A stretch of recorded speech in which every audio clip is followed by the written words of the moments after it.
अधिनियम 1900 भारत शासन अधिनियम 1947 जो आया, इसके पीछे कहानी बनता है। कहानी बनता है 20 फरवरी 1947 से। कहानी बना कि 20 फरवरी 1947 को ब्रिटेन का प्रधानमंत्री हुआ करते थे कौन? ओ क्लेमेंट एटली हुआ करते थे। तो जो क्लेमेंट एटली जो थे, ये पूरे भारत के लोगों को कहिए तो इन्होंने एक बात कहा पूरे भारतीयों को कि भारत 30 जून 1947 को स्वतंत्रता की घोषणा कर दी जाएगी। यानी भारत के लिए जो स्वतंत्रता की जो घोषणा है, यानी 30 जून 1947 को कर दिया जाएगा, अर्थात ब्रिटिश शासन से मुक्ति मिल जाएगी। ये बात बोली गई कब? ये 20 फरवरी 1947 को बोली गई थी कि भारत 30 जून 1947 को क्या हो जाएगा?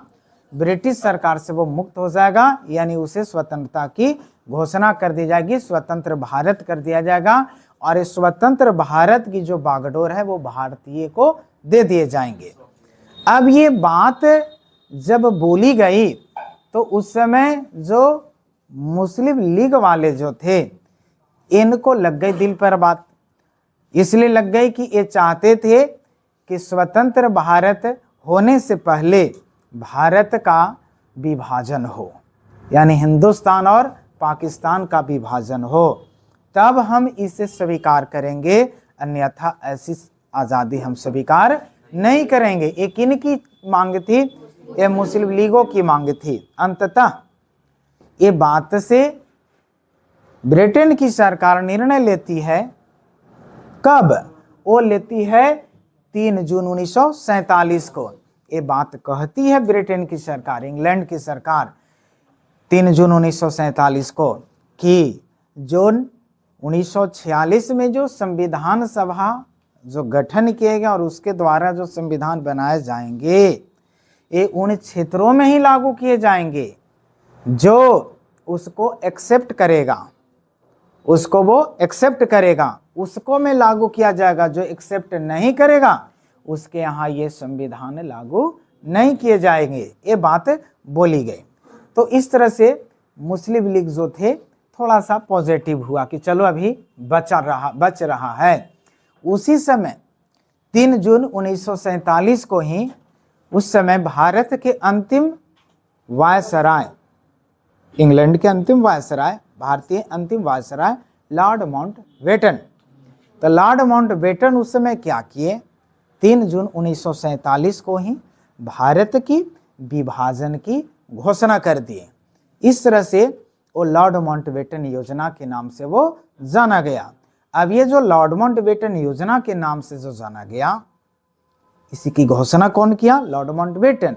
इसलिए इसको लॉर्ड माउंटबेटन योजना के नाम से जाना गया। अब जो ये 3 जून 1947 को भारत विभाजन की जो घोषणा की गई, ये अंतिम ब्रिटिश वायसराय, क्वेश्चन आएगा, अंतिम भारतीय वायसराय लॉर्ड माउंटबेटन है ना, जिन्होंने भारत की विभाजन की घोषणा किया। ठीक है। अब जब घोषणा हो गई तब यहां पर निर्णय ली गई, उसको बोला गया भारतीय स्वतंत्रता अधिनियम 1947। वही बनकर आया भारतीय स्वतंत्रता अधिनियम 1947, क्योंकि 1947 में घोषणा की गई, इसलिए उसे बोला गया भारतीय स्वतंत्रता अधिनियम 1947। अब कहानी बनती है, इसमें अब ये बात बोली गई कि जो ब्रिटेन की जो सरकार जो है, अब ये भारत को आज़ाद कर देगी, भारत आज़ाद हो जाएगा। इस तरह से ब्रिटेन की सरकार समाप्त होगी कब? 1947 में, यानी भारत आज़ाद हो जाएगा। और भारत आज़ाद होगा तो यानी अब 2 देश के रूप में बनेगा, एक भारत और एक पाकिस्तान, दोनों संप्रभु राष्ट्र बनेंगे। यानी अब दोनों में अब वो शक्ति निहित हो गई। कौन सी शक्ति? निर्णय लेने की शक्ति। संप्रभु का मतलब क्या होता है? निर्णय लेना, निर्णय लेने की आजादी। अभी आपका 18 साल नहीं हुआ है तो आप अपने आप का भी निर्णय नहीं ले सकते हैं कि हम क्या करें, किसके साथ रहें, किसके साथ जाएं। लेकिन 18 साल हो गया है प्रशांत कुमार, तो अब आप निर्णय ले सकते हैं कि रहें कि जाएं। बात समझ रहे हैं? लेकिन 18 के पहले नहीं। आप 18, अगला 18 नहीं तो फिर बड़ा दिक्कत में पड़ जाइएगा आप। नहीं, केस मुकदमा लदा जाएगा आपके ऊपर, है नहीं, आइएगा। तो इस तरह से भारत का विभाजन जो था अब ये हो गया, 2 राष्ट्र बन गए, 2 डोमिनियन। डोमिनियन का मतलब क्या? अभी आधा अधूरा, अभी आधा अधूरा स्वतंत्रता मिली है, अभी पूरी स्वतंत्रता नहीं मिली है। कैसे अभी आधा अधूरा मिला है? अभी भाई भारत की संविधान नहीं बना है। जब भारत का संविधान हो जाए तब ना हम कहेंगे कि पूरी आज़ादी हो गई है। जब सब कुछ मिल जाए तब ना बोलेंगे कि हम पूरे हैं, परिपूर्ण हो गए हैं। ना समझ रहे बात? तो इस तरह से ये जानकारी मिलती